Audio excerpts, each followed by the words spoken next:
The hardest bosses do not just pressure you, they slowly make you distrust your own reality. You leave meetings replaying every sentence, wondering how you became the problem again. At first you tell yourself they are stressed, demanding, blunt, maybe even misunderstood. But difficult people drain your energy, while narcissistic bosses distort your confidence for control. That difference matters because one needs management skills and the other requires psychological self-protection. If your stomach tightens before their name appears, your body already knows something important. The pattern is not random, and your confusion is not proof you are weak. Narcissistic bosses create fog because clear thinking makes it harder for them to dominate. And the first sign appears long before the shouting, threats, or public humiliation. It starts when everything good in the room somehow becomes evidence of their greatness. A healthy boss may enjoy praise, but they still see the team behind results. A narcissistic boss absorbs credit like oxygen, then acts insulted when anyone notices. Your idea becomes their strategy, your overtime becomes their leadership, your success becomes their image. If the project wins, they stand center stage like they carried every invisible burden. If the project struggles, your smallest mistake suddenly becomes the whole story. Notice the imbalance because accountability travels downward while admiration travels upward toward them. That is not ordinary ego, it is a power structure built on emotional theft. You start working harder, hoping undeniable performance will finally earn fair treatment and stable respect. But excellence never calms a narcissistic boss because your competence threatens their fragile superiority. The better you become, the more strangely they need to shrink you. That leads to the second sign, and this one confuses high performers most. They praise you in public, then destabilize you in private when nobody can verify it. In the meeting, you are brilliant, essential, trusted, and exactly what the company needs. 1 hour later, they question your judgment, your tone, your loyalty, and your attitude. That's what is not inconsistency, it is image management mixed with private control. Public charm protects them, while private criticism keeps you anxious enough to stay compliant. This is why you cannot explain the problem clearly to other people. Everyone else sees a polished leader, while you experience the hidden psychological tax. You sound oversensitive describing something that feels obvious only when you are inside it. And that isolation is part of the trap, not a flaw in you. The third sign is how they react when you set even tiny limits. A normal boss might dislike boundaries, but they still recognize them as legitimate. A narcissistic boss treats boundaries like betrayal, disrespect, or proof you think you matter. The moment you decline extra work, delay a reply, or ask for clarity, everything shifts. Suddenly they are cold, sarcastic, offended, or strangely formal in a threatening way. They may see they are disappointed, but the real message is, obedience was expected. This is where many people miss the truth because the reaction looks professional. But punishment can wear a calm face, a measured tone, and polished corporate language. They do not need to scream if they can freeze you out strategically. They stop sharing information, exclude you subtly, or suddenly question your reliability before others. The goal is simple: make your boundary feel expensive so you stop using it. The fourth sign shows up when they are wrong and cannot tolerate being seen wrong. Difficult bosses can be defensive, but they eventually return to the actual issue. Narcissistic bosses change the subject, attack your tone, and rewrite the original event. You mention a missed instruction and suddenly the conversation becomes your attitude problem. You ask for clarification and somehow you are accused of being negative or difficult. You bring receipts, dates, emails, and direct quotes, yet the ground still moves. That is because truth is not their goal. Control over interpretation is. They do not argue to understand, they argue to exhaust your certainty. After enough of this, you start preparing evidence for conversations that should be simple. You rehearse, over-explain, soften your language, and still leave feeling strangely guilty. That guilt often does not mean you were wrong, it means you were manipulated. The fifth sign is the one most people excuse for far too long. They need emotional supply from the workplace, not just performance from the team. That means attention, admiration, special treatment, loyalty tests, and subtle proof of importance. They watch who flatters them, who challenges them, and who refuses to orbit them. Promotions, access, forgiveness, and opportunities start depending less on merit and more on devotion. The office stops feeling like a workplace and starts feeling like a court. Some employees become golden for a season until they show independence or attract attention. Others become quiet targets, carrying blame that should have been shared or owned. And everyone learns the same lesson: emotional safety depends on feeding the leader. Here is the part that really messes with your head after months of survival. You may not even hate them all the time, and that confusion matters. Sometimes they are funny, generous, charismatic, or weirdly supportive right after hurting you. That intermittent warmth keeps your brain searching for the version of them that feels safe. You keep thinking, maybe if I communicate better, they will stay reasonable longer. But narcissistic dynamics are not solved by perfect wording because the issue is entitlement. They believe access to your energy, flexibility, and emotional labor should remain unrestricted. So every act of self-respect feels like a personal insult to them. This is why logical conversations keep failing even when your point is completely valid. You are trying to solve a work problem while they are defending an ego wound.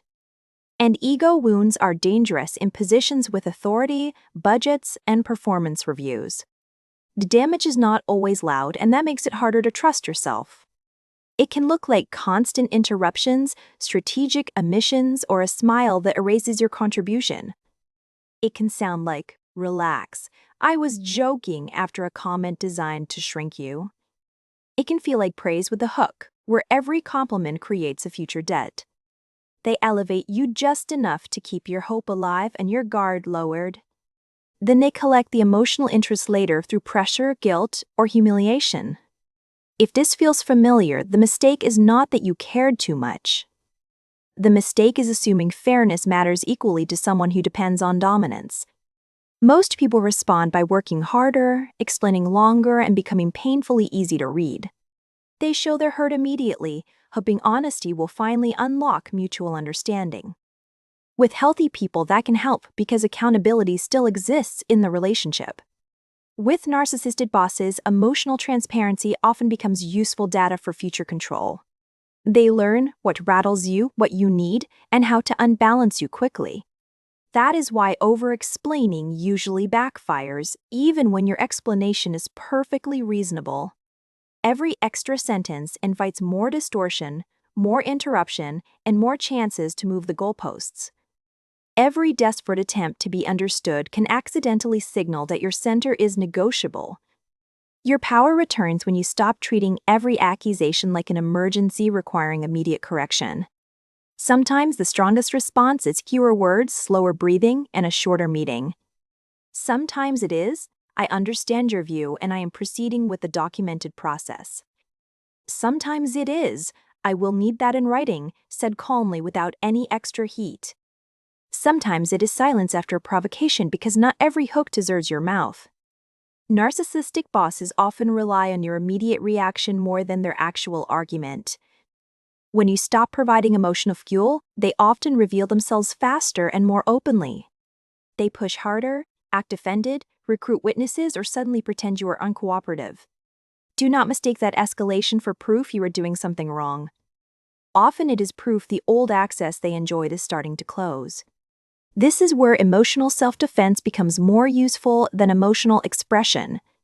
Your aim is not to win their understanding, but to reduce their leverage.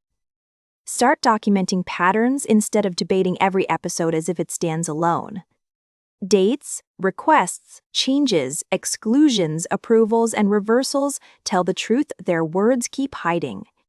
Keep records boring, factual, and clean because drama weakens evidence while clarity strengthens it. Limit personal disclosure, especially when they suddenly act curious about your private stress. What sounds like concern can become ammunition during your next vulnerable moment. Give them less texture to manipulate and fewer openings to personalize professional conflict. Also watch your timing because toxic people love rushed conversations and unrecorded ambiguity. Slow important decisions down, confirm them afterward, and refuse pressure disguised as urgency. If they call impulsively to corner you, follow up with a calm written summary. You are not being difficult, you are creating a trail reality can survive on. Another shift matters just as much: stop performing emotional loyalty to earn safety. Narcissistic bosses often confuse devotion with professionalism because boundaries expose their dependency. You do not need to laugh harder, flatter more, or stay available after hours.